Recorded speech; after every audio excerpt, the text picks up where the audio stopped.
Hey everybody, Jason Blaha here with Ice Cream Fitness. I'm just sitting here eating a little bit of fried chicken and stir-fried veggies. Trying to lean out a little more, so I'm eating fried chicken. It's great for cutting. It's high in protein, and because it's got veggies with it, you know it's healthy. All right, I'm just fucking with you guys on that. I gotta troll the bros sometimes. All right. On to the matter at hand. Today, I would like to talk to you about incline curls, and I'm going to give you some demonstrations from my workout yesterday on how to properly execute an incline curl and to get the most out of the movement. And hold on, let me give you guys a bicep shot. Okay, on to incline curls. I'm going to save you guys a lot of history on this movement because, I mean, it's an isolation movement. It's very popular. It's very well known. I think it was popularized by the bodybuilder Steve Reeves, the bodybuilder and actor. And again, it's a very efficient movement for the bicep. I really like this movement because one, obviously it uses dumbbells, which again gives you, the ability to do a further range of motion than you can normally do with a barbell for biceps. So again, I'm a big advocate generally of dumbbell work for biceps. The other advantage that this movement offers is that it is one of the few bicep movements that allows you to engage a myostatic reflex or a stretch reflex at the bottom of the movement.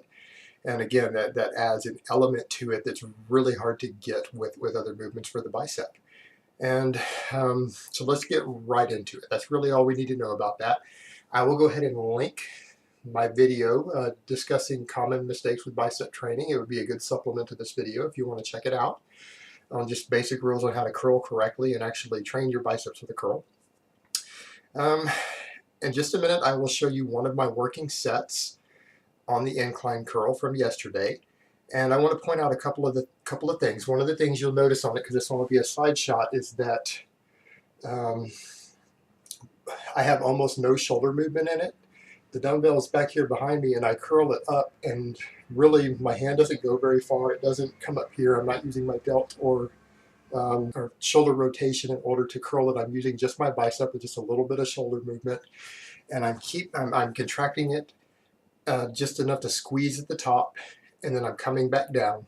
And I'm not coming so high that I take the load off the bicep, which is one of the biggest problems people make on bicep curls in general, which I cover in the other video, so please watch that.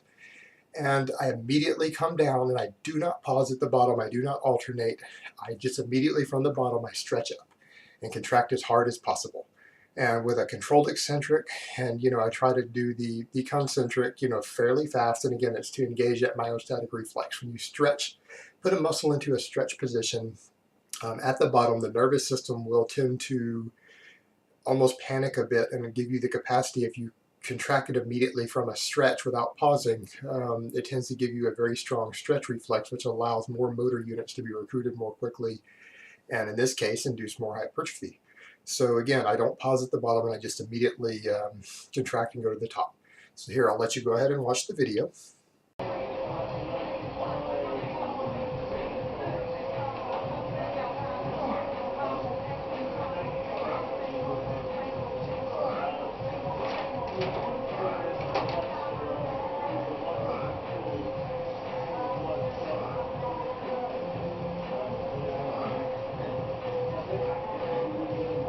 Okay, now that you saw that video and you've seen the basic execution of the movement from the side, I'm going to point out a couple of things that I'm going to do that you're going to notice in the next video, because I'm going to show you a front shot. And one thing that you will notice is that almost immediately on the front shot is that I offset the dumbbell a little bit. You'll notice that there's a little more space on the dumbbell bar towards the inside of my hand.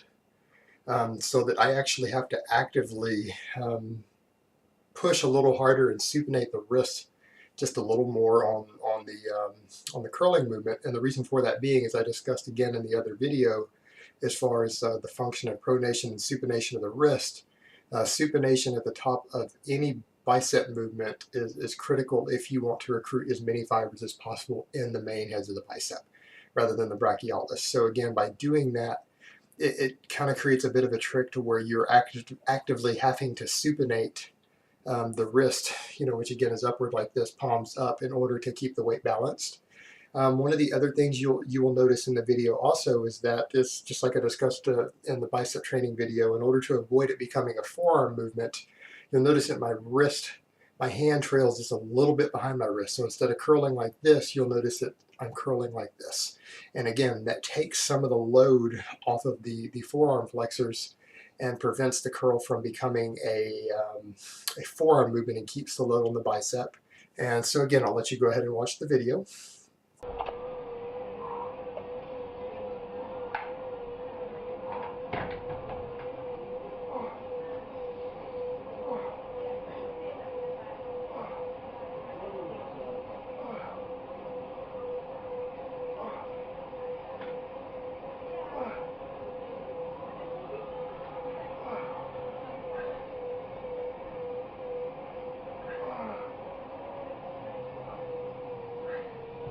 All right, and as you can see in that video, I basically did the same thing I did in the other one. You'll notice again, I don't bring the dumbbells up very far. I bring it up just far enough to completely contract the bicep with minimal amounts of shoulder rotation. And, I bring it back down to the bottom, let it come down, and immediately bring it back up to engage a stretch reflex. And it's just a continual pumping motion. Again, you'll notice it's just like a piston up and down, a continual motion. My wrist trails just a little bit behind, and you'll notice that again, I have the dumbbell slightly offset. I grip it more towards the thumb end, so that again, I'm having to actually actively supinate just to keep the actual dumbbell stable. I actually have to, force additional supination. So again, these are different tricks that I use in order to put more load on the bicep. And, and again, you don't have to use a really heavy weight for this. I mean, again, I'm only using 40-pound dumbbells in that video. And for me, the way I'm doing it, you'll notice in that second one, which was actually my third set, I was pretty well hitting muscle failure by 8 reps. So again, it's not necessary to use a huge amount of weight on a movement like this. I mean, obviously, the more weight you can use, the better, because of progressive overload. But you'll generally find if this movement is executed correctly, you're not going to need a particularly heavy weight in order to stimulate bicep growth. I love the incline curl. It is one of my absolute favorite bicep movements of all time. I think it's extremely effective. And now that I've shown you how to do it, I recommend that you give it a try at some point in your routine, particularly if you have lagging biceps. And let me give you guys another bicep shot. And I'll talk to you next time.